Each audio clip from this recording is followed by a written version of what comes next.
देवीं सरस्वतीं व्यासं ततो जयमुदीरयेत् मूकं करोति वाचालं पङ्गुं लङ्घयति गिरिं यत्कृपातमहं वन्दे परमानन्दमाधवं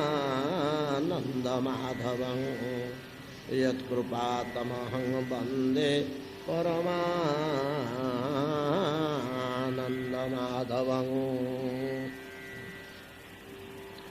यत्कृपातमहं वन्दे परमानन्दमाधवं नारदस्य च संवादस्ततः परयव्रतं द्विजा नाभेस्ततोऽनुचरितं वृषभस्य भरतस्य च द्वीपवर्षसमुद्राणां गिरिनद्योपवर्णनं ज्योतिश्चक्रस्य संस्थानं पाताल नरकस्थिति दक्षजन्म प्रचेतुभ्य स्ततपुत्रेणाञ्च सन्तति जतो देवासुर नरा स्तिर्ज्यं नागखगादयः। श्रील सुत गोस्वामी कहते शौनकादि मुनिगण এই আর্যাব্রত বা ব্রহ্মাব্রত आर्यभूमि वेदर विपुल ज्ञान जोठारे विजृंभित त्याग वैराग्य परोपकार सेवा दया क्षमा तितिक्षा जो भूमिर भूषण एतादृश महनीय अजनाभ वर्ष सृष्टि पर्याय अजनाभ वर्ष रूपे ख्यात ए पुण्यभूमि देवभूमि जहाँ खाद्य पेय जलवायु मृत्तिका वृक्षलता और नदी जलर गुण रे सात्विक भावपन्न जो स्थान रे भगवत उपासना आराधनार सिद्धि सुलभ एतादृश ए देशर वर्षर नाम अजनाभ थिला जहाँक नाम रे भारतवर्ष नाम रे विवर्तित हला से कि भलिया महान पुरुष नथिबे भारत कि भलिया महान पुरुष नथिबे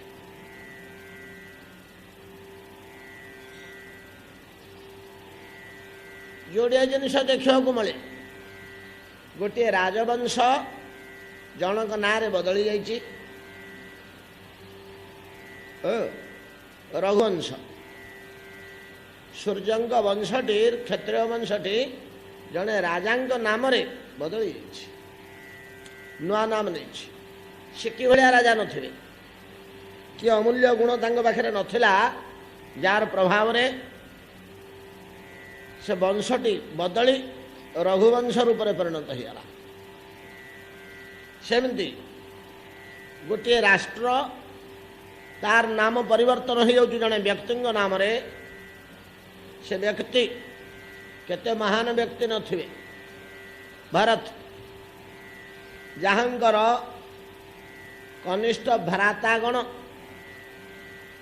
नवजोगेन्द्र नवद्वीपर राजर्षि नववर्ष 9टी राष्ट्रर राजर्षि ओ 81 भ्राता वेदर ब्राह्मण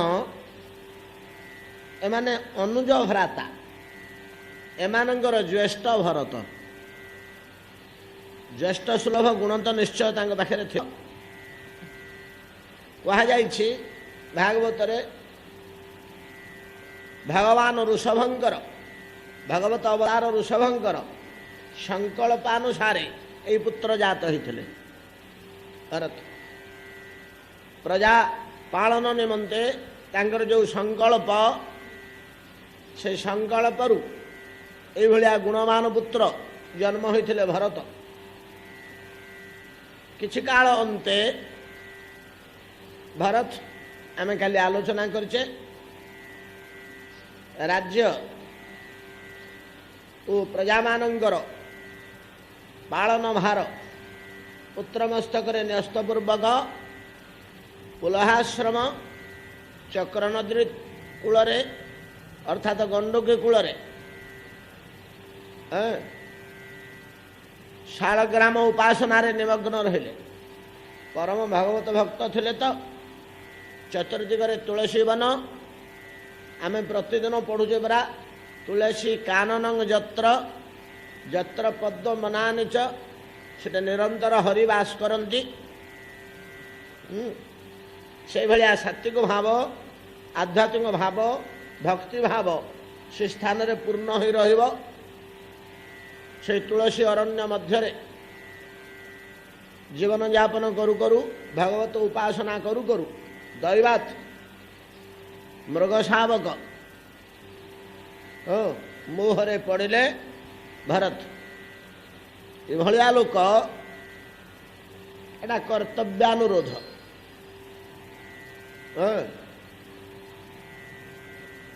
ଏ ଜଗତର ସବୁତକ ସାର ସାର କଥା ପ୍ରେମ ଭକ୍ତି ଚନ୍ଦ୍ରିକାରେ ପଦ ପଦ କରି ଅଛି, ଅତି ନିଗୂଢ଼ କଥା ଗୁଡ଼ିକ। ତା ଭିତରେ ଗୋଟିଏ ପଦ ଦେଖିବାକୁ ମିଳେ, ସଦାଇ କରମ ପଥେ ବାନ୍ଧେ। ସଦାଇ କରମ ପଥେ ବାନ୍ଧେ ବୋଲି ଗୋଟିଏ ପଦ ଅଛି ତା ଦେହରେ। ଦେଖୁଛନ୍ତି ତାର ଅନ୍ତିମ ପଦରେ ଗୋଟେ ପଦର ଶେଷ ଅଂଶ ସଦାଇ କରମ ପଥେ ବାନ୍ଧେ। ଏ କର୍ତ୍ତବ୍ୟାନୁରୋଧ ଆମକୁ ଅନେକ ସମୟରେ ବନ୍ଧନ କରୁଛି। କ'ଣ କରିବା? ଏଇଟା କର୍ତ୍ତବ୍ୟ। ବୃଦ୍ଧ ପିତାମାତାଙ୍କୁ ଅକାତର ଭାବରେ, ଅକରୁଣ ଭାବରେ ପରିତ୍ୟାଗ କରିବା କି କର୍ତ୍ତବ୍ୟ? ଏମିତି ଭାବନା ଆସେ, ଏମିତି ଭାବନା ଆସେ। ଏ ମୁମୂର୍ଷୁ ଲୋକଟିକୁ ଛାଡ଼ି ଚାଲିଯିବା କି କର୍ତ୍ତବ୍ୟ? ଗୋଟା ସତ୍ ପ୍ରେରଣା। ଗୋଟେ ଜିନିଷ ଅଛି, ଭଲ ମନେ ହେଉନି, ସାନ୍ତଟି ଦିନ ତଳର ମୁଁ ଅନୁଭବ କରିଥିଲି ଯେ ମନୁଷ୍ୟ ଅଳ୍ପ ସାଧନା କଲେ, ସତପଥରେ ଆଗେଇଲେ ମନ୍ଦ ଜିନିଷ ଗୁଡ଼ିକ ସହଜରେ ଛାଡ଼ିଦେବ। ମୋ ଅସୁବିଧା କିଛି ନାହିଁ ମନ୍ଦ ଜିନିଷ ଗୁଡ଼ିକ, କିନ୍ତୁ ଭଲ ଜିନିଷ ଗୁଡ଼ିକ ଛାଡ଼ିବା କଠିନ। ଏ ଜାଗତିକ କ୍ଷେତ୍ରରେ ଭଲ ମନ୍ଦ ଉଭୟ ବ୍ୟବସ୍ଥା ରହିଛି ତ। ମନ୍ଦଟାକୁ ତ ଆମେ ବୁଝିଲେ ମନ୍ଦ ବୋଲି, ଇଏ ଆମର କ୍ଷତିକାରକ, ନିନ୍ଦନୀୟ, ଏ ଛାଡ଼। କିନ୍ତୁ ଭଲ ଜିନିଷ ଗୁଡ଼ିକ ଛାଡ଼ିପାରିବା କି? ବିବେକ ଅନୁମୋଦନ କରିବ କି ହଁ ତାକୁ ଛାଡ଼ ବୋଲି? ଗୋଟେ ଯନ୍ତ୍ରକାତର ରୋଗୀ କି ସେବା କର ନା, ଏଠି ତ ଆମେ ସଙ୍କଟରେ ପଡ଼ିଯାଉଛୁ, ଧର୍ମ ସଙ୍କଟରେ। ଏଠି ମୋର କିଛି କରିବା ଉଚିତ ନା ମୁଁ ନୀରବ ରହିବା ଉଚିତ? ମୋର କିଛି କରିବା ଉଚିତ ନା ନୀରବ ରହିବା ଉଚିତ?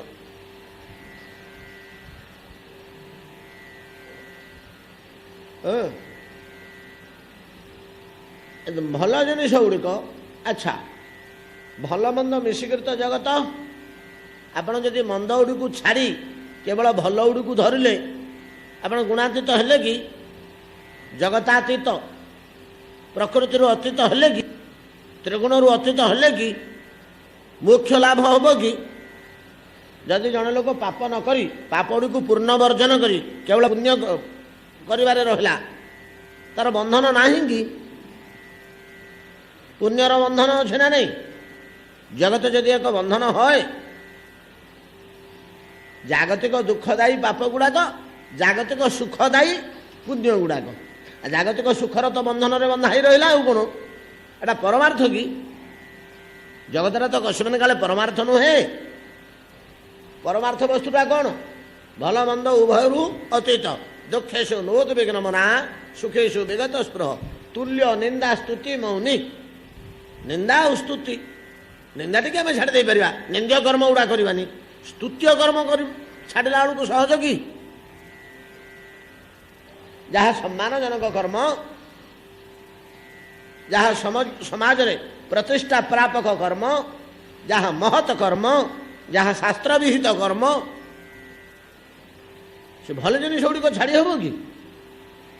ଆଚ୍ଛା ଭଲ ଜିନିଷ ଗୁଡ଼ିକ ଯଦି ଛାଡ଼ି ନହେଲା ତାର ବନ୍ଧନ ଅଛି ନା ନାହିଁ? ବନ୍ଧନ ଅବଶ୍ୟ। ଆମେ ପରା କେତେଥର ଆଲୋଚନା କରିଛେ ଲୁହା ଶିକୁଳିର ବନ୍ଧନ, ସୁନା ଶିକୁଳିର ବନ୍ଧନ। ଶିକୁଳି ନା ଅଲଗା, ଗୋଟେ ଅପମାନଜନକ, ଗୋଟେ ସମ୍ମାନଜନକ। ଆଇ ବନ୍ଧା ହେଲେ କ'ଣ ହେଲା? ହେ ତା ଦେହରେ ପୁରା 50 କିଲୋ ସୁନା ରହିଛି, କିନ୍ତୁ ବନ୍ଧନ ଜନିତ ଯନ୍ତ୍ରଣା ଲାଘବ ହବ କି? ବନ୍ଧନ ଜନିତ ଯନ୍ତ୍ରଣା ତ କମୁନି ସୁନା ବୋଲି। କେଡ଼େ ସୁନ୍ଦର ଉଦାହରଣ ଦେଇଛନ୍ତି ବେଦାନ୍ତ, ବେଦାନ୍ତର ଉଦାହରଣ। ଲୁହା ଶିକୁଳିର ବନ୍ଧନ, ସୁନା ଶିକୁଳିର ବନ୍ଧନ, ଉଭୟ ଯଦି ତ୍ୟାଗ କରିପାରିଲେ ତେବେ ଯାଇ ମୋକ୍ଷ ନ ହଉ। ମୋକ୍ଷ ହଉ କି ଭକ୍ତି ହଉ କି ପ୍ରେମ ହଉ କି ଯାହା କିଛି, ଉଭୟର ଅତୀତ ହେଇପାରିଲେ ନା। ଉଭୟରୁ ଅତୀତ ହେବା ପାଇଁ ହେଲେ ଯେପରି ମନ୍ଦ ପଦାର୍ଥ ଗୁଡ଼ିକ ପରିତ୍ୟାଗ କରିବାକୁ ହେବ, ଠିକ୍ ତଦ୍ରୂପ ଯେଉଁଗୁଡ଼ିକ ଆମ ମନରେ ଭଲ ବୋଲି ଆମେ ସମାଜରେ ଗ୍ରହଣ କରିଛୁ, ଯେଉଁ କର୍ମ ଗୁଡ଼ିକ ସତ୍କର୍ମ ଭଲ କର୍ମ ବୋଲି ଗ୍ରହଣ କରିଛୁ, ସେ ଭଲ ଗୁଡ଼ିକ ମଧ୍ୟ ପରିତ୍ୟାଗ କରିବାକୁ ହେବ, ନହେଲେ ତ ଆମେ ବନ୍ଧନରୁ ମୁକ୍ତ ହୋଇପାରୁନି। ଭରତଙ୍କ ଭଳିଆ ଅସାଧାରଣ ବ୍ୟକ୍ତି ପଣ୍ଡିତ ଗଲେ, ଏଇଟା କ'ଣ ମନ୍ଦ କର୍ମ କଲେ କି ପାପ କର୍ମ କଲେ ଭରତ? କାଲି ଯେଉଁ ଆମେ ଯେଉଁ ହିସାବରେ ବର୍ଣ୍ଣନା କଲେ, ଜଳପତିତ ମୃଗ ଶାବକ ଜନନୀ ଗର୍ଭରୁ ବାହାରି ସିଧା ଜଳସ୍ରୋତରେ ପଡ଼ୁଛି, ଭାସି ଯାଉଛି। ତାକୁ ପାଣିରୁ ଛାଣି ଆଣି ଯତ୍ନ କରି ବଞ୍ଚେଇ ଦେବାଟା କ'ଣ ଗର୍ହିତକର କଥା? ଆଚ୍ଛା, ଯଦି ସେଠି ସିଦ୍ଧାନ୍ତ ନେଇଥାନ୍ତେ ଭରତ, ପ୍ରାଣୀଟେ ତାର ଯେ ହରିଣଟେ ତ ପଶୁଟେ, କେତେ ପଶୁ ପକ୍ଷୀ ଏମିତି କୀଟ ପତଙ୍ଗ ମରୁଛନ୍ତି, ଆଉ ମଳା ତ ଗୋଟେ ମରିଗଲା, ଆଉ ସେଥିରେ ଭାସିଗଲା ଯେ ଆମେ କାହିଁକି ସେ ଭିତରେ ଦେବା? ଆମେ ତାଙ୍କୁ ଭଲ ଲୋକ ବୋଲି କହିଥାନ୍ତେ ତ? ଟିକେ ବିଚାର କରୁନାହାନ୍ତି। ଆମେ ତାଙ୍କୁ କ'ଣ କହିଥାନ୍ତେ? ଗୋଟେ ନିର୍ମମ ଲୋକ ହେ। ତେଣୁ ହିଂସା ବିଦ୍ୱେଷ କଳହ କୁଟିଳତା ଛାଡ଼ିଦେବା ସହଜ। ଦୟା କ୍ଷମା ସ୍ନେହ ମମତା ଛାଡ଼ିବା ସହଜ ନୁହେଁ। ଭଲ ଜିନିଷ ଗୁଡ଼ିକ ଛାଡ଼ିବା, ଦୟା କ୍ଷମା ସେବା ଏଗୁଡ଼ାକ ଛାଡ଼ିବା ସହଜ କଥା। ୟାକୁ ଯିଏ ଛାଡ଼ି ପାରିଲା ସେ ବୈରାଗୀ, ୟାକୁ ଯିଏ ଛାଡ଼ି ପାରିଲା ସେ ବୈରାଗୀ। ଭଲ ଗୁଡ଼ିକୁ ରଖି ମନ୍ଦ ଯିଏ ଛାଡ଼ିଦେଲା ସେ ହେଉଛି ବ୍ରାହ୍ମଣ।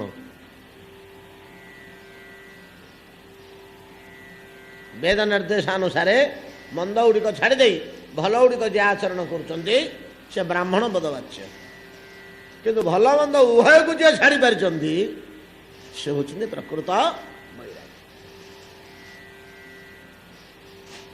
ଏଇ ଜିନିଷଟା ଆମେ ସହଜରେ ସମାଜର ସାଧାରଣ ସ୍ତରର ଲୋକ ଗ୍ରହଣ କରିପାରିବେନି। ସ୍ୱାମୀ ନିଗମାନନ୍ଦଜୀ କୋକିଳାମୁଖୀ ଆଶ୍ରମ ଅଭିମୁଖେ ଆସାମରେ ଯାଉଛନ୍ତି, ସାଙ୍ଗରେ 2-3 ଜଣ ଶିଷ୍ୟ ଅଛନ୍ତି, ଯାଉଛନ୍ତି। ଆସାମରେ ତ ଗୁଡ଼େ ନଦୀ ନାଳ, ପାହାଡ଼ି ଜାଗାଟା ନାଇଁ କି, ପ୍ରତି 10-50 କିଲୋମିଟରରେ ଗୋଟେ ନଦୀ ପାର ହେବାକୁ ହେବ। ଗୋଟେ ଦୀର୍ଘ ଲମ୍ବା ଚଉଡ଼ା ନଦୀଟେ, ଜଳ ଭରପୁର ପାର ହେଉଛନ୍ତି। ସେ ଫେରେ ଏଇଠୁ ଡଙ୍ଗାରେ ବସିବେ ଯେ ସେ 20 କି 30 କିଲୋମିଟର ତଳକୁ ଗଡ଼ିକିରି ଯିବ।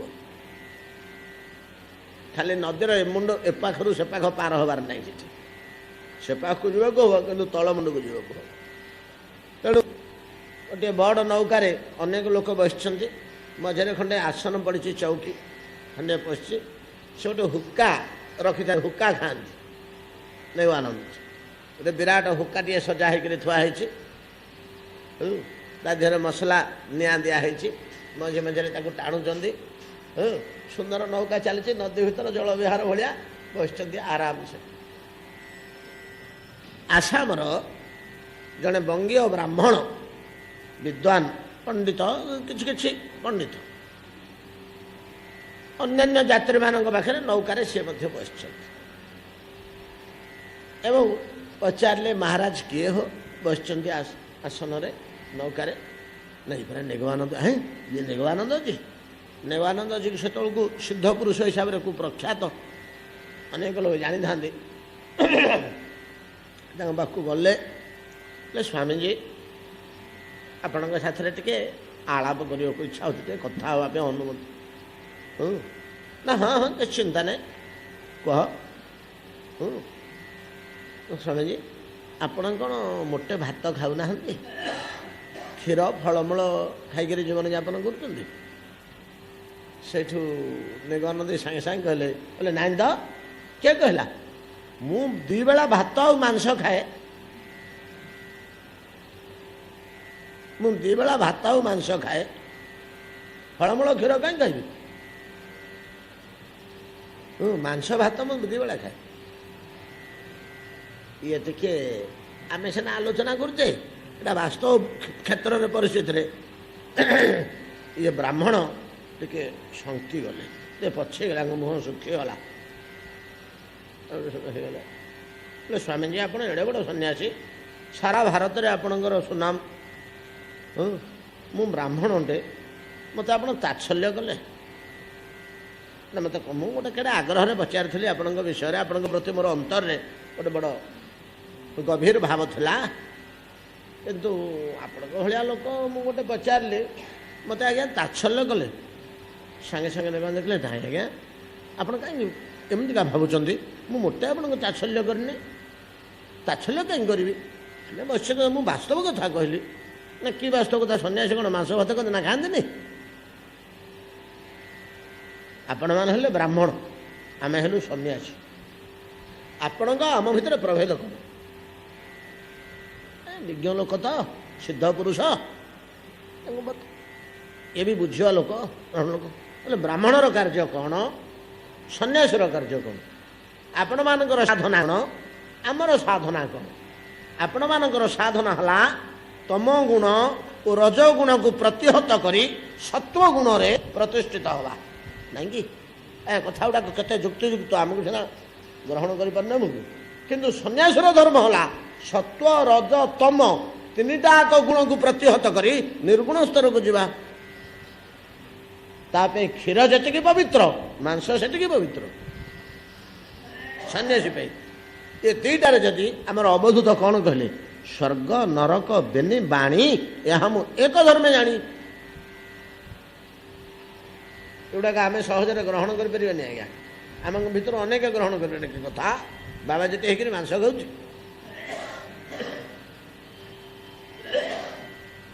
ଅବଶ୍ୟ ବ୍ରାହ୍ମଣଙ୍କ ମନ ଭିତରେ ଯେଉଁ ଭାବ ଥିଲା ଯେ ସନ୍ନ୍ୟାସୀମାନେ କେବଳ ପବିତ୍ର ଆହାର କରନ୍ତି, କିଛି କିଛି ପଢ଼ିଥିବା ବ୍ରାହ୍ମଣ ତ ତାଙ୍କ ପାଖରେ କିଛି ଲକ୍ଷ୍ୟ କଲେ ମାନନ୍ତି, ତେଣୁ ତାଙ୍କୁ ବୁଝାଉଛନ୍ତି ବହୁତ ଗୁଡ଼ିଏ। ସେ ନୌକାରେ ଯାହା ତାଙ୍କର ଆଳାପ ଆଲୋଚନା ହେଇଥିଲା, ସେ ଗୋଟେ ପ୍ରବନ୍ଧ, ସେଠି ଯେ ତାଙ୍କର ଶିଷ୍ୟମାନେ ବସିଥିଲେ, ଏତେ ଉପାଦେୟ କଥା ତା ଭିତରେ ଥିଲା। ପରବର୍ତ୍ତୀ କାଳରେ ଗୋଟେ ପ୍ରବନ୍ଧ ରୂପେ ତାହା ପ୍ରକାଶ ପାଇଥିଲା। ଗୁଣାତୀତ ଜିନିଷଟା ଆମ କଳ୍ପର ବାହାର, ଭଲ ମନ୍ଦ 2ଟା ଜିନିଷ ନାହିଁ। ଯେତେ କାଳ ପର୍ଯ୍ୟନ୍ତ ଆମେ ଗୁଣାତୀତ ଅବସ୍ଥାକୁ ଯାଇନେ, ସେତେ କାଳ ପର୍ଯ୍ୟନ୍ତ ତ ଆମକୁ କର୍ମର ଫଳ ଭୋଗ କରିବାକୁ ହବ। ଆଉ କର୍ମର ଫଳ ଭୋଗ କରିବାକୁ ହବ। ଆଉ ଜଣେ ଲୋକ ଯଦି ଗୁଣାତୀତ ସ୍ତରକୁ ପଳେଇଗଲା, ସେ ଯାହା କର୍ମ କଲେ ତାର ଆଉ ଫଳ ଭୋଗ ଅଛି ନା ବନ୍ଧନ ଅଛି? ଜଣେ ଋଷି ଅଭିଶାପ ଦଉଥିଲେ ଭସ୍ମ ହେଇଯା, ନାଇଁ କି? ଭସ୍ମ ହେଇଗଲା, ତାକୁ ଜୀବ ହତ୍ୟା ଦୋଷ ସ୍ପର୍ଶ କରୁଥିଲା କି? ଜୀବ ହତ୍ୟା ଦୋଷ ତାଙ୍କୁ ସ୍ପର୍ଶ କରୁନଥିଲା। ଆପଣଙ୍କର ଗୀତା ପରା କହିଲେ, ଯସ୍ୟ ନାହଂ କୃतो ଭାବୋ ବୁଦ୍ଧିର୍ଯସ୍ୟ ନ ଲିପ୍ୟତେ ହତ୍ୱାପି ସହ ଇମାନ ଲୋକାନ୍ ନ ହନ୍ତି ନ ନିବଧ୍ୟତେ। न हन्ते न निबध्यते एटा हला ज्ञान साधना एटा हला ज्ञान साधना ज्ञान साधक एई प्रकार स्तर रे रही बुद्धि और मन को कर्म ठारू अलगा करी भगवान चरण रे सन्निवेश पूर्वक केवल इंद्रिय रे कर्माचरण कले से कर्मर फल बा बंधन जात होए ना नहीं कि फल बंधन जात होए ना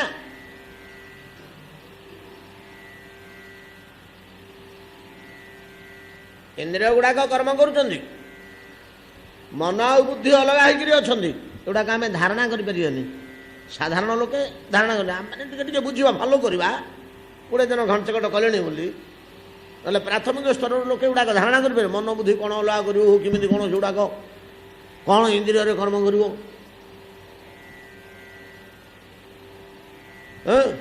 कर्ममय जगत ठारू मुझे अलग रहे कि मो मन बुद्धि की जदि अलग रखिपे प्राकृत इंद्रिय गुड़ाक से कर्म करती से कर्म रे मु लिप्त हेबी कि हेबिनी एणु मुनि ऋषि मैंने जीव हत्या भस्म ही जाऊली अभिशाप दे जीव हत्या दोष रे भागी हो नथिले दरकार हो नथिला एला ज्ञान साधना मन और बुद्धि की कर्म ठारू अलग करवा एटा सन्यास धर्म काम्यानां कर्मणां न्यासम सन्यासम कवयो विदु सर्वकर्म फल त्यागम प्राहु त्याग मनीषिणाम ये त्याग आउ सन्यास दुईटाक मिसले हम ये भावटा आसो गुणातीत भाव आसो ये त्यागी आउ सन्यासी सन्यास भाव मध्य रहिबो त्याग भाव मध्य रहिबो वैदिक कर्म त्याग करिबो से हला सन्यासी लौकिक कर्म रे फल आशा रखिबोनी एटा हला त्यागी दुईटाक मिसले तो गुणातीत अवस्था हो जाई ना सहज कथा नुहे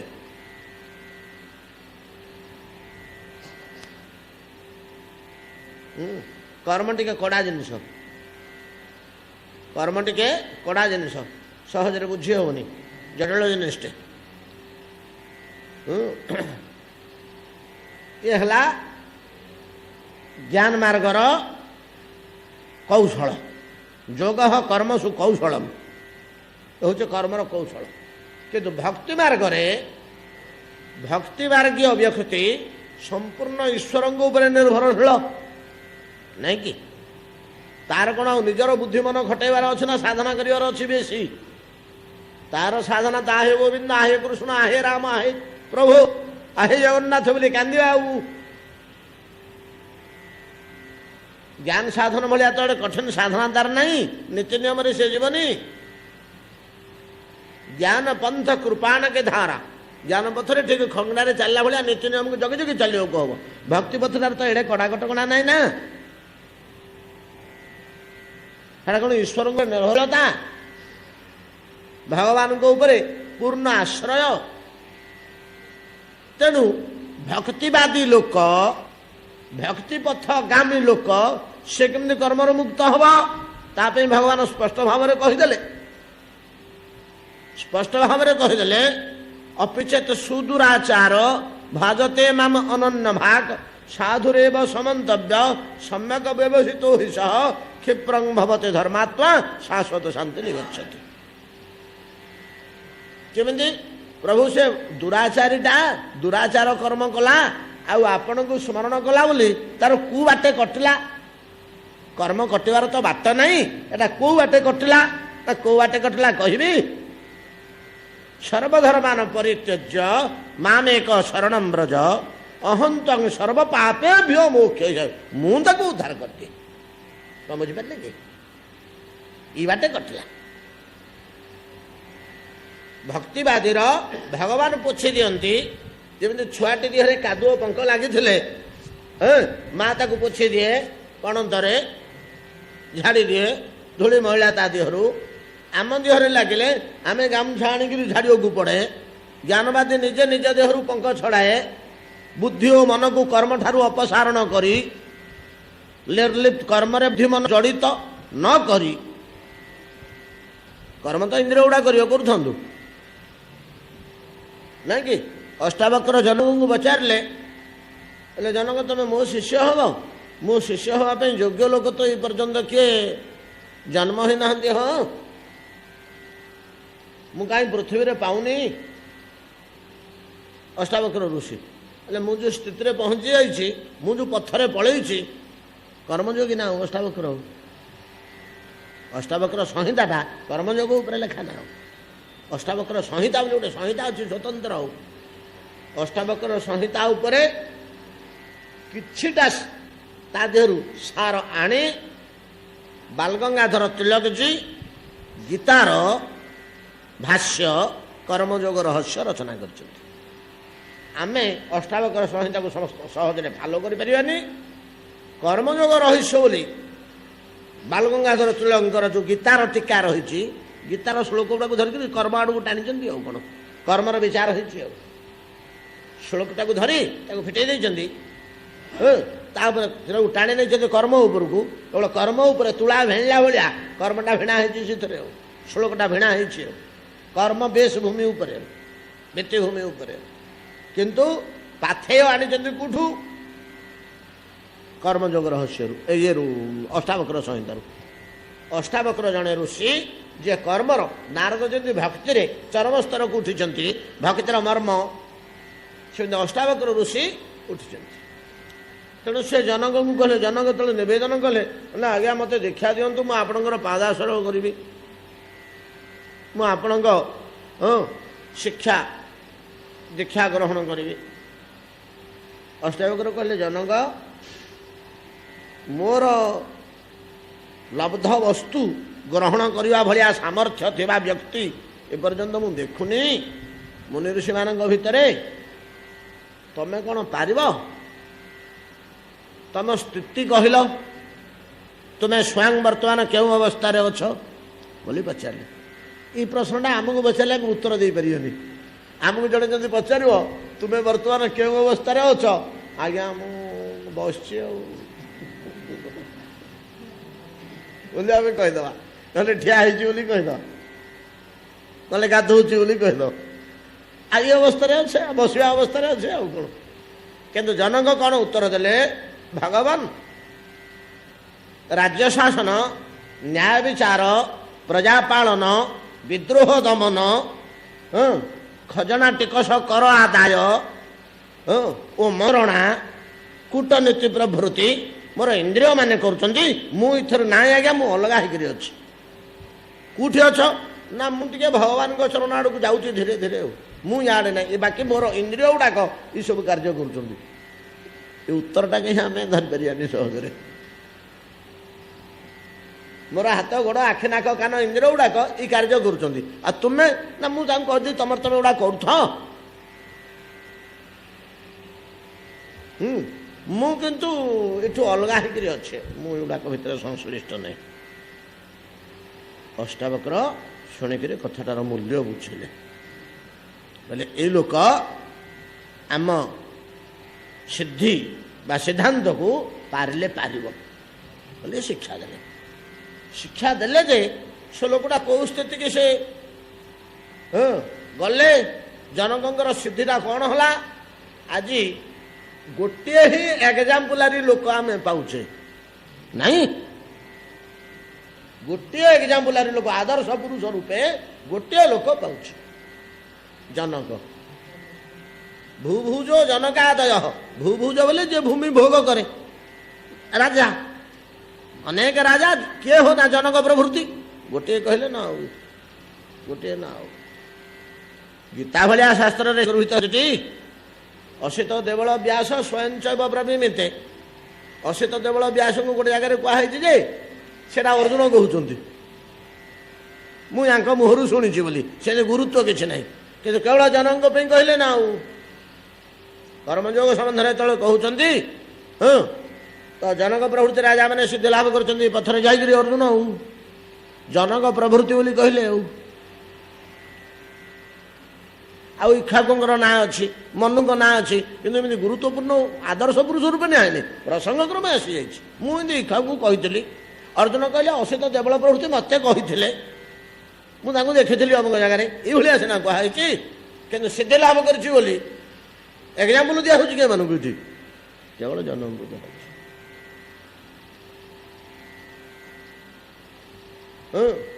ଯାହା ହଉ ଏ ଯେଉଁ କର୍ମଯୋଗ ଅତୀବ ଜଟିଳ। ଆମେ ଗୋଟେ କର୍ମ କରିବାକୁ ଗଲାବେଳେ ମନ୍ଦ କର୍ମ କିଛି ଚିନ୍ତା କରିବାକୁ ନାହିଁ, ମନ୍ଦ କର୍ମ ଛାଡ଼ିବା ପାଇଁ ଆମେ ସହଜରେ ବିଚାର କରିବା ମନ୍ଦ କର୍ମ ନା ଛାଡ଼, ୟାର ପରିଣତିଟା ଏଇଆ, ୟାର ଫଳଟା ଏଇଆ। କିନ୍ତୁ ଭଲ କର୍ମଟି ଭୁଲଟି ଛାଡ଼ିବା କଠିନ, ଦୁଇଟି ନ ଛାଡ଼ିଲେ ମୋକ୍ଷ ନାହିଁ ନା ଅଛି। ଦୁଇଟି ଆଗ ଯଦି ଆମେ ଛାଡ଼ି ନ ପାରିବା ତାହେଲେ ଆମେ ମୁକ୍ତ ହେଇପାରିବା କି? ଦି ଗୋଡ଼ ବନ୍ଧା ହେଇଥିଲା, ଗୋଟେ ଗୋଡ଼ ଫିଟିଗଲା, ଗୋଟେ ଗୋଡ଼ ବନ୍ଧା ହେଇଛି, ଏ ଅବସ୍ଥା। ଆମେ ଯଦି ଭଲ ଟିକେ ମନ୍ଦ ଟିକେ ଅତିକ୍ରମ କରି ଭଲରେ ସନ୍ନିବିଷ୍ଟ ହେଇଯିବା ତାହେଲେ ଗୋଟେ ଗୋଡ଼ରୁ ଖୋଲା ହେଇଗଲା, ଆଉ ଗୋଟେ ଗୋଡ଼ ବନ୍ଧା ହେଇଛି। ଅତଏବ ଭରତ ବର୍ତ୍ତମାନ ଦୟା କାରୁଣ୍ୟ ଜୀବେ ଦୟା କଲେ କିନ୍ତୁ ଠିକ୍ ଡିସିସନ୍ ନେଇପାରିଲେନି, ଠିକ୍ ଡିସିସନ୍ ନେଇପାରିଲେନି।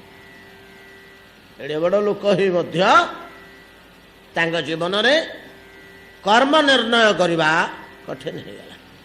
ବୋଧେ ଏଇଥିପାଇଁ ଏ ଘଟଣାଟି ପୁରାଣରେ ଉଲ୍ଲେଖ ଚାରି ପିଲେ କର୍ମ ସମୟରେ କର୍ମ କରିବା ସମୟରେ ଭରତ ଭଳିଆ ଲୋକ ମଧ୍ୟ ଯା କର୍ମ ବିଷୟରେ କଥା କହିନାହାନ୍ତି କି ଭଗବାନ ଗୀତାରେ? ମନେ ପକେଇଲେ ସେ ଶ୍ଲୋକଟା। ତ ମନୀଷୀ ଗଣ ମଧ୍ୟ ନିର୍ଣ୍ଣୟ କରିପାରନ୍ତିନି ବୋଲିକିରି କହିଛନ୍ତି। କିଂ କର୍ମ କିମ କର୍ମେତି କବୟୋ ପେତ୍ର ମୋହିତା ତତ୍ୟ କର୍ମ ପ୍ରବକ୍ଷ୍ୟାମେ ଯଜ୍ଜ୍ଞାନ୍ତ୍ୱା ମୋକ୍ଷ ସେ ଶୁଭାତ୍। ମୋକ୍ଷ ପାଇଁ ଯୋଉଟା ସୁବିଧା ହବ କହୁଛି, ଯଜ୍ଜ୍ଞାନ୍ତ୍ୱା ଯୋଉଟା ଜାଣିଲେ ଅଶୁଭାତ ମୋକ୍ଷ ସେ, ଏ ଅଶୁଭରୁ ଅର୍ଥାତ ଜଗତରୁ ମୁକ୍ତ ହେଇଯିବ।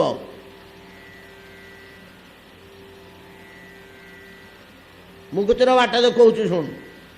କ'ଣ କର୍ମ କ'ଣ କର୍ମ? ବର୍ତ୍ତମାନ ଭରତଙ୍କ କ୍ଷେତ୍ରରେ ମୃଗ ସାପଟିକୁ ଉଦ୍ଧାର କରିବା ନାଇଁ କି ଅକର୍ମ ହେଇଗଲା। କିଂ କର୍ମ କିମ କର୍ମେତି କବୟଃ ଅପି ବ୍ରହ୍ମଜ୍ଞାନୀ ମାନେ ମଧ୍ୟ ମୋହିତ ହୁଅନ୍ତି, ନିର୍ଣ୍ଣୟ କରିପାରନ୍ତିନି। ଯୁଧିଷ୍ଠିରଙ୍କ ଭଳିଆ ଲୋକ ନିର୍ଣ୍ଣୟ କରିପାରିନାହାନ୍ତି, ସେଇଭଳିଆ ସ୍ଥିର ଲୋକମାନେ ମଧ୍ୟ ନିର୍ଣ୍ଣୟ କରି ଅବଶ୍ୟ ନିର୍ଣ୍ଣୟ କରିଛନ୍ତି। ଯୁଧିଷ୍ଠିରଙ୍କ ଜୀବନରେ କୋଉଠି ସେ ଫେଲର ହେଇନାହାନ୍ତି, କିନ୍ତୁ ସଙ୍କଟରେ ପଡ଼ି ବହୁ ବିଚାର କରି କଷ୍ଟରେ ସିଦ୍ଧାନ୍ତ ନେଇଛନ୍ତି। କ'ଣ କରିବ କହ, କ'ଣ କରିବ କହ କର୍ମ। ଯଦି ମୃଗ ଶିଶୁଟିକି ସେଠି ଫୋପାଡ଼ି ଦେଇକିରି ଭରତ ପଳେଇ ଆସିଥାନ୍ତେ, ଆଜି ଆମେ ତାଙ୍କୁ କ'ଣ କହିଥାନ୍ତେ? କ୍ରୂର ନିର୍ମମ ଲୋକଟେ, ଏଇଟାକୁ କିଏ ରଜା କରିଥିଲା ହୋ?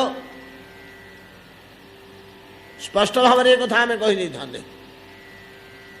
କିନ୍ତୁ ବର୍ତ୍ତମାନ ସେଇ କର୍ମଟି କରି ଆମଠୁ ଖୁବ୍ ବାହା ବାହା ପାଇଲେ, ଆମେ ଜାଗତିକ ଲୋକଙ୍କଠୁ ଖୁବ୍ ସମ୍ମାନ ପାଇଲେ। ଆହା କେଡ଼େ କୃପା, କେଡ଼େ କରୁଣା, କେଡ଼େ ଉଦାର ହୃଦୟ, ସର୍ବସ୍ୱ ଛାଡ଼ିକିରି ମୃଗ ସାପଟିକି ବଞ୍ଚେଇଲେ, ଓହୋ ଯିବେ ଦୟା କହିଲେ। କିନ୍ତୁ ତାଙ୍କ ପରିଣତି କ'ଣ ହେଲା? ସେଇ ଏଇ ଯେଉଁ ସତ୍କର୍ମ, ଏଇଟା ସତ୍କର୍ମ, ଅସତ୍କର୍ମ ନୁହେଁ। ଆଳରେ ସେଇ ଯେଉଁ ଟିକେ ସ୍ନେହ ରହିଗଲା, ଟିକେ ମମତା ରହିଗଲା, କଠୋର ହେଇପାରିଲେନି। ସେଇ ଛିଦ୍ରରେ ଧୀରେ ଧୀରେ ଧୀରେ ମୁହ ଜଳ ପ୍ରବେଶ କଲା। ଏତିକି ଟିକେ ଛିଦ୍ର ପାଇଲେ ଜଳ ପ୍ରବେଶ କରିବ ଆଉ। ସେ ଧୀରେ ଧୀରେ ଧୀରେ ଧୀରେ ଏତେ ସୂକ୍ଷ୍ମ ଭାବରେ ସେ ଜଳଟା ପ୍ରବେଶ କଲା ଯେ ମୁହ ଜଳ ଭରତ ଜାଣିପାରିଲେନି ଏ ଜଳରେ ମୁଁ ପ୍ଳାବିତ ହେବାକୁ ଯାଉଛି। ନାକ ବୁଡ଼ି ମୁଣ୍ଡ ବୁଡ଼ିଲା ପର୍ଯ୍ୟନ୍ତ ଜାଣିପାରିଲେନି, କାହିଁକିନା ସେ ଜଳର ସ୍ୱଭାବ ସେ ଜୀବକୁ ମୁଗ୍ଧ କରି ରଖିବ। ମୃଗ ସୃଷ୍ଟିକୁ ଧର୍ମଳି ଆସିଲେ, ତାକୁ କ'ଣ ଟିକେ ଖାଇବାକୁ ପିଇବାକୁ ଦେଲେ, ସେ ବିଚରା ବଞ୍ଚିଗଲା। ଆମେ ଏଇଠି କହିବା ଯେ ତାର ଭାଗ୍ୟ ଥିଲା, ତାର ଯେ ବଞ୍ଚିବାକୁ ତାର ଆୟୁଷ ଥିଲା ଯେ ବଞ୍ଚିଗଲା। ଯେ ଆୟୁଷ ନଥିଲେ କ'ଣ ହେଲା? ଗୋଟେ ମହାନ ସାଧୁର ୱିଲ୍ ଫୋର୍ସ ନାହିଁ, ଏତେ ବଡ଼ ଜଣେ ସାଧକ, ତାଙ୍କର ଇଚ୍ଛା ଶକ୍ତି ନାହିଁ, ତା ପ୍ରାଣ ଛାଡ଼ିବ ସହଜରେ? ଟିକେ ବଡ଼ ହେଇଗଲା ଆଉ ମୃଗ ଶିଶୁ ତ କଅଁଳିଆ ପତ୍ରଟେ ଘାସଟେ ତା ମୁହଁରେ ଦେଲେ ଗୋଟିଏ ଗୋଟିଏ, ନାଲି ନାଲି ପତ୍ର ଆଣିକି ତାକୁ ଖୁଣ୍ଟିକିରି ଖାଇଲା ଗୋଟିଏ ଗୋଟିଏ। ହଁ, ଆଉ ମଣିଷ ଶିଶୁ ଭଳିଆ ତାଙ୍କ କୋଳରେ ଡେଇଁଲା, ଖେଳିଲା, ତାଙ୍କ ଦେହରେ ଘଷି ହେଲା। ଆଉ ଶିଶୁଟିଏ ତ ତାକୁ ତ ଏ ଅବସ୍ଥାରେ କିରି ପାଳିଛନ୍ତି। ହଁ, ତାକୁ କେମିତି ବିଲୁଆ ଖାଇବନି, ତାକୁ କେମିତି ବାଘ ଖାଇବନି, ଟିକେ ଦୂରକୁ ପଳେଇଲେ ତାକୁ ଡାକିବା, ତା ସହିତ ଖେଳିବା ବୁଲିବା ଇତ୍ୟାଦି। ୟାଙ୍କର କୁଶ ଫୁସ ଭଲ ମନ୍ଦ ପୂଜା ଫୁଲ ତୁଳସୀ ଯେତେବେଳେ ସେ ଫିଙ୍ଗା ଫିଙ୍ଗି করে ଖାଇଦିଏ, ମାରା କରିଦିଏ, ତାକୁ ଚାପଡ଼େ ମାରିବା ଗେଲରେ ଇତ୍ୟାଦି ନାନା ପ୍ରକାର କୌତୁକ ଭିତରେ ଧୀରେ ଧୀରେ ମୁହଁଟା ବସିଗଲା। ଆଉ କ'ଣ ବସିଗଲା? ଆଉ ଏଇଟାକୁ କୁହାହେଇଛି ବଡ଼ ବଡ଼ ଭରତଙ୍କ ଭଳିଆ ଲୋକଙ୍କୁ ଏଠି ଦେଖେଇକିରି ଯେ ଶୁଣ, ସତକର୍ମ ହେଲେ ମଧ୍ୟ ତାର ଛିଦ୍ର ପାଇକରି ମୋହ କେମିତି ପ୍ରବେଶ କରୁଛି। କାହିଁକି? ଏଇଟା ଯଦି ନିର୍ଗୁଣ କର୍ମ ହୋଇଥାନ୍ତା ମୋହ ତା ଭିତରକୁ ବସିପାରନ୍ତାନି। ତା ଦେହରେ ଛିଦ୍ର ସୃଷ୍ଟି ହେବା ସହଜ କଥା ନୁହେଁ। ସେଟା ଷ୍ଟିଲ୍ ଆଲୟ, ସେଟା ଆଲୟ ଷ୍ଟିଲ୍, ତା ଭିତରେ ଛିଦ୍ର ହବନି। କିନ୍ତୁ ଗୁଣ ଭିତରର ଜିନିଷ ହେଇଥିବାରୁ ସାତ୍ଵିକ ଗୁଣାନ୍ତର୍ଗତ କର୍ମଟା ହେଇଥିବାରୁ ନାଇଁ କି ଜୀବେ ଦୟାଟା ସାତ୍ଵିକ ଗୁଣାନ୍ତର୍ଗତ କର୍ମଟା ତ ମାଟି ବେଠିଆ ତା ଭିତରେ ରହିବ, ସେଦିନ ଦୁଷିବନି କିନ୍ତୁ ଝଳ ଝରିବ। ଭକ୍ତି ମାର୍ଗରେ ସେମିତି ଗୋଟେ ରୂପ ଗୋସ୍ୱାମୀ କହୁଛନ୍ତି। ଭକ୍ତି ମାର୍ଗରେ ମଧ୍ୟ ରୂପ ଗୋସ୍ୱାମୀ ଗୋଟେ କଥା କହୁଛନ୍ତି। କ'ଣ କହୁଛନ୍ତି? ଭକ୍ତି ଜାତ ଅନର୍ଥ, ତା ନାଁ ହେଉଛି ଭକ୍ତି ଜାତ ଅନର୍ଥ। ପୂର୍ବରୁ ଥରେ ମୁଁ କହିଥିଲି, ଭକ୍ତିରେ ବିହଳିତ ହେଇଗଲା ଚିତ୍ତ ଅତି ପ୍ରେମରେ। ଆହା, ରାଧାକାନ୍ତଙ୍କୁ ଏଭଳିଆ ଖଣ୍ଡିଏ ବସ୍ତ୍ର ପିନ୍ଧାନ୍ତି, କେଡ଼େ ସୁନ୍ଦର ଦୋଷନ୍ତି ମୋ ପ୍ରଭୁ। ଏଇଟା ସମ୍ପୂର୍ଣ୍ଣ ଭକ୍ତି ଉପରେ ପର୍ଯ୍ୟବସିତ। ଭକ୍ତିର ବିହ୍ୱଳତାରେ ଅନ୍ତଃକରଣ ଭିତରେ ପ୍ରଚଣ୍ଡ ବାସନା କେମିତି ପିନ୍ଧନ୍ତି, ଏଇ ରଙ୍ଗର ଏଇଭଳିଆ ଏଇ କନାର କପଡ଼ା ଖଣ୍ଡିଏ କେମିତି ପିନ୍ଧନ୍ତି, ମୋ ପ୍ରଭୁ କେଡ଼େ ସୁଖୀ ଲାଗନ୍ତି। ଦିନ ରାତି ଅହରହ ସେଇ ଚିନ୍ତା। ଏଇ ଚିନ୍ତାରୁ ଜଣେ ଭକ୍ତ ଜୁଟିଲେ, ସେ କହିଲେ ଆଉ ମୁଁ ଏଇ ବସ୍ତୁଟି ଦେବି, ଆପଣ ବ୍ୟସ୍ତ ହୁଅନ୍ତୁନି, ୟା ପାଇଁ ଯାହା ଖର୍ଚ୍ଚା ପଡ଼ିବ ଟିକେ ଦାମିକା ହେଉଛି ତ କିଛି ଚିନ୍ତା କରନ୍ତୁନି ଆଜ୍ଞା, ମୁଁ ଦେବି। ସେ ଦେଲେ। ତାଙ୍କ ପ୍ରତି ରହିଗଲା ଆମର ଦୁର୍ବଳତା। ଏ ଜିନିଷଟି ମୋର ପୂରଣ କଲେ, ଏ ଜିନିଷଟି ମୋର ପୂରଣ କଲେ। ସେ ଯେଉଁ ଦୁର୍ବଳତା ରହିଲା, ସେ ଦୁର୍ବଳତାରୁ ଆଜ୍ଞା ମୋର ଗୋଟିଏ ବୋଲି ପିଲା, ବର୍ଷେ ଖଣ୍ଡେ ହେଇଛି, ଶିଶୁଟା ଏମିତି ଆଜ୍ଞା ଶଯ୍ୟା ସାଇ ହେଇଯାଇଛି, ଆପଣ ଟିକେ ଆଶୀର୍ବାଦ କରିଦେଲେ ବଞ୍ଚିଯାନ୍ତା, ଆପଣ ଟିକେ ପାଦ ଧୂଳି ଟିକେ ନେଇକରି ବଳିବେ। ନାହିଁ କରିପାରିବୁ, ଦୁର୍ବଳତାର ରହିଛି। ହଁ ନିଅ ଯା, ଆରମ୍ଭ ହେଲା ଅନର୍ଥ। ଆଉ ଏଇ ବାଟ ଦେଇକରି ଅନର୍ଥ ଆରମ୍ଭ ହବ। ଭକ୍ତିରେ ମଧ୍ୟ ସେଇଭଳିଆ ଗୋଟେ ଜିନିଷ ରହିଛି, ତା ନାଁ ହେଉଛି ଭକ୍ତି ଜାତ ଅନର୍ଥ। ଭକ୍ତି ଜାତ ଅନର୍ଥ। ସେ ଯେଉଁ ଅର୍ଥରେ ରାଧାକାନ୍ତଙ୍କ ପାଇଁ ବସ୍ତ୍ର କି ଅଳଙ୍କାର ତିଆରି ହେଲା, ରାଧାକାନ୍ତ ତ ବେଶ ସୁନ୍ଦର ଦିଶିଲେ, ବେଶ ଭଲ ହେଇଗଲା, କିନ୍ତୁ ସେ ଅର୍ଥଟା 2 ନମ୍ବରରେ ନାହିଁ ତ। ହୁସିଆର, ଯଦି 2 ନମ୍ବରୀ ଅର୍ଥଟା ହେଇଥିବ, ଦାତାଙ୍କ ଅନ୍ତଃକରଣ ଭିତରେ ଯଦି ଥିବ, ଯେ କ'ଣ କରିବା, ଏମିତି ସେଠୁ ଆଉ 5 ଲକ୍ଷ ଟଙ୍କା ଉଠେଇ ଆଣିଥିଲି, ସେଥିରୁ କିଛିଟା ଦାନ ଖଇରାତ କରିନଦେଲେ ଭୋଗ ହେବନି, ସେଟା ବିପଦ ସୃଷ୍ଟି କରିବ, କିଛିଟା ସତ୍କର୍ମରେ ଲଗେଇଦେଲେ ବଞ୍ଚିଯିବା। ସେ ଖୋଜୁଛି, ଗୋଟେ ଚାନ୍ସ ପାଇଲା, ହଁ ଏ ଟାଇପ୍ର ଅର୍ଥ ନୁହେଁ ତ। ଆମେ ତ ବ୍ୟାକୁଳ ନା, ଭକ୍ତିର ପ୍ରଭାବରେ ଆମେ ବ୍ୟାକୁଳ, ଆମେ ବ୍ୟାକୁଳ ଭକ୍ତିର ପ୍ରଭାବରେ।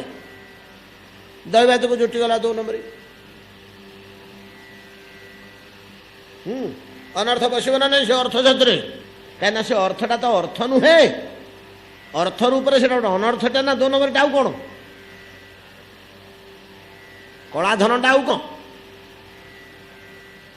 ଯେଉଁଟା ଅସତ ଉପାୟରେ ସଂଗୃହୀତ ହୋଇଛି ସେଟା ଅନର୍ଥ ନୁହେଁ କି? ଅନର୍ଥ ନା। ଆଉ ସେ କେତେବେଳେ ହେଲେ ଅର୍ଥ ସୁଖ ଭୋଗ ଦେବନି ତ। ଆମେ ସିନା ମୋହରେ ପଡ଼ିକିରି ଅର୍ଥ ମୋହରେ ଜାଣିପାରୁନେ। ଆମକୁ ଦରମା ଟଙ୍କାଟା ଯେମିତି 100 ଟଙ୍କିଆ ନୋଟଟା ଦୁଶୁଛି, ଲାଞ୍ଚ ଟଙ୍କାଟା ମଧ୍ୟ ସେମିତି ଦୁଶୁଛି 100 ଟଙ୍କାଟା। ଦୁଇଟାକ ଏକା ଭଳିଆ ଦୁଛି, ଆମେ ଏକାଠି ଯୋଡ଼ିକି ରଖିଦେଲୁ। କିନ୍ତୁ ତା ଯଦି ରିଫ୍ଲେକ୍ଟେଡ୍ ଲାଇଟ୍ ବାହାରିବ, ଇଏ ଗୋଟେ ରଙ୍ଗର ବାହାରିବ, ସିଏ ଗୋଟେ ରଙ୍ଗର ବାହାରିବ। ଗୁଡ଼ାକ ଆଜିକାଲି କହିଲେ କିଏ ଗ୍ରହଣ କରିବ? ବିଗିଡ଼ିବେ ସମସ୍ତେ। କାହିଁକି ନା ବର୍ତ୍ତମାନ ଆମର ସମଗ୍ର ଭାରତବର୍ଷଟା ରେ ଆଉ ଶୁଦ୍ଧ ଅର୍ଥ ନାହିଁ କୋଉଠି ହେଲେ, ଆଉ ଶୁଦ୍ଧ ବିଶୁଦ୍ଧ ଅର୍ଥ ନାହିଁ କୋଉଠି ହେଲେ। ଅର୍ଥ କହିଲେ ଆମେ ଖାଲି ଅନର୍ଥ ଗୁଡ଼ିଏ ବର୍ତ୍ତମାନ ସଂଗ୍ରହ କରୁଛେ ସିନା, କେଉଁ ବାଟରେ ଆମର ଆଉ ଅର୍ଥ ନାହିଁ। ଯାହା ହଉ ସେ ବିଷୟରେ ଆମର ଆଲୋଚନା କରିବାର ନାହିଁ।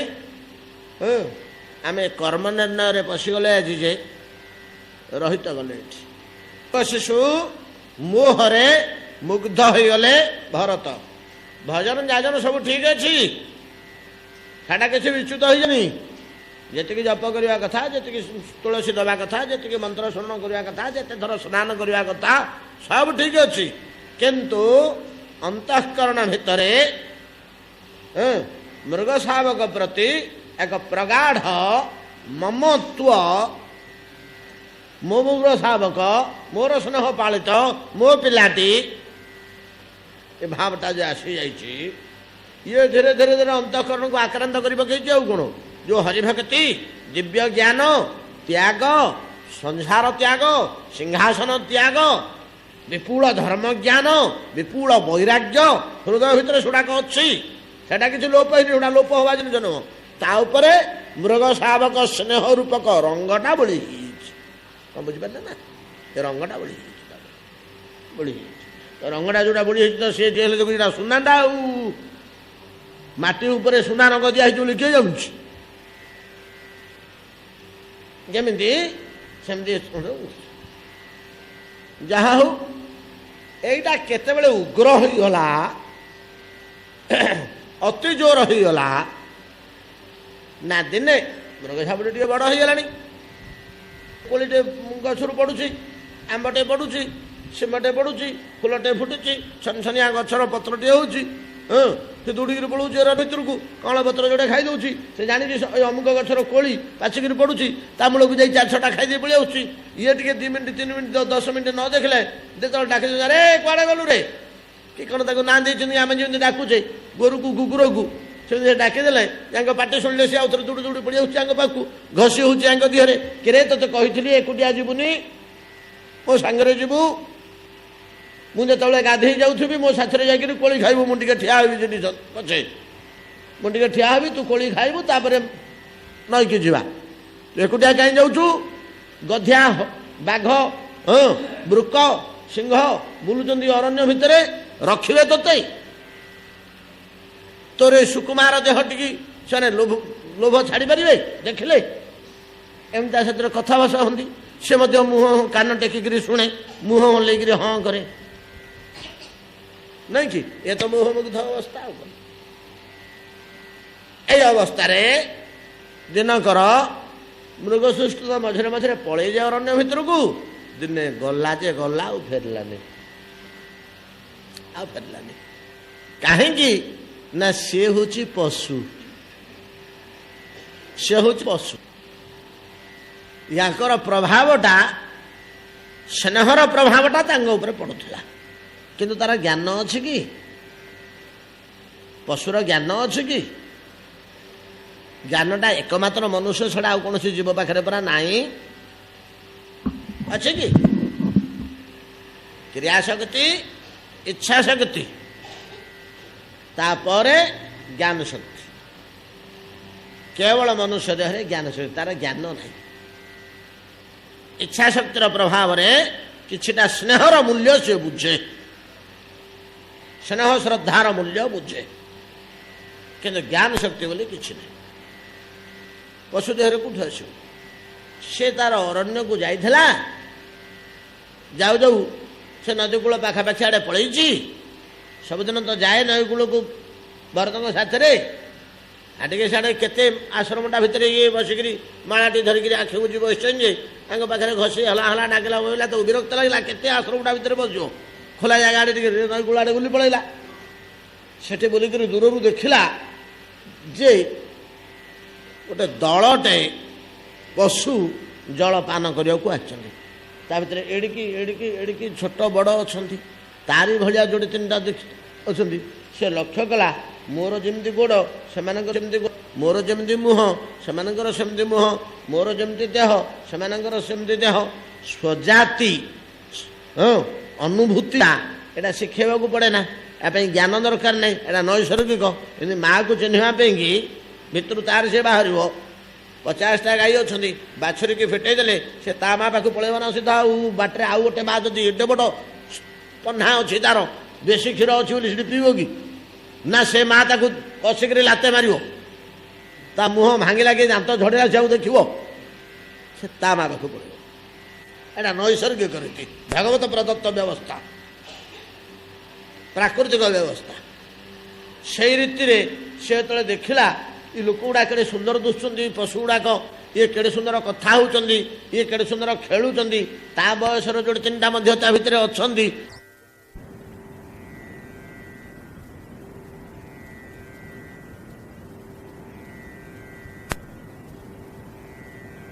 ତାଙ୍କ ଜାତିର ଛୁଆଟେ, ତା ସାଙ୍ଗମାନେ କହିଲେ ଆସୁନୁ, ପାଦେ ପାଦେ ଗଲା ଆଗକୁ, ମିଶିକି ତାଙ୍କ ସାଥିରେ ପଳେଇଲା। ଦଳ ଦଳ ଅଜ୍ଞାନ ତ ଭୁଲିଗଲା ଭରତ। ସେ ସାଡ଼େ ପଳେଇକି ତାର ସେ ନିଶ୍ଚିନ୍ତ ଦଳରେ ଅରଣ୍ୟରେ ମୁକ୍ତ ବିହଙ୍ଗମ ଭଳିଆ ତା ଜୀବନ ସେ ବିତେଇଲା। ୟାଙ୍କର ଯୋଉ ମୋହଟି ରହିଯାଇଥିଲା, ଇଏ ଦିନ ରାତି 24 ଘଣ୍ଟା ଝୁରିଲେ। ଆଉ ସନ୍ତାନ ହରା ଜନନୀ ଯେପରି ସ୍ୱ ସନ୍ତାନକୁ ଝୁରୁଥାଏ, ଆହା ନିଦ୍ରା କିଛି ତାକୁ ରୁଚେ ନା, ସେ ତାଙ୍କୁ କିଛି ରୁଚିଲାନି। ଆଉ ନ ରୁଚନ୍ତେ ହାମୃଗ ଆଖିରେ ତ ଖାଲି ନାଚିଲା। ଆଉ ଆଚ୍ଛା, ଆପଣ ପ୍ରେମ ଶାସ୍ତ୍ର ମାନଙ୍କରେ ଦେଖିବେ, ଭକ୍ତି ଶାସ୍ତ୍ର ମାନଙ୍କରେ ଦେଖିବେ, ଭକ୍ତିଟା ଯେତେବେଳେ ପ୍ରେମରେ ପରିଣତ ହେବ, ସେଠି ଗୋଟେ ଦେଉଛନ୍ତି ଯାହା ପ୍ରତି ଯାହାର ପ୍ରେମ ଥାଏ, ଭକ୍ତିଟା ସ୍ନେହଟା ଯେମିତି ଭକ୍ତିଟା ଯେମିତି ପ୍ରେମରେ ପରିଣତ ହେଉଛି। ଏଠି ପ୍ରେମ କହିଲେ କେତେବେଳେ ହେଲେ ଜାଗତିକ ଅର୍ଥକୁ ପ୍ରେମ ବୁଝିବେନି ଆପଣମାନେ, କାହିଁକିନା ଆମର ସେ ଉଦ୍ଦେଶ୍ୟରେ କେବେ ହେଲେ କୁହାଯାଏନି। ସ୍ନେହଶୀଳତାଟା ବଢ଼ିକିରି ପ୍ରେମଶୀଳତା ଆଡ଼କୁ ପଳେଇଛି, ଅତି ଗାଢ଼ ଇଏକି ସ୍ନେହଟା।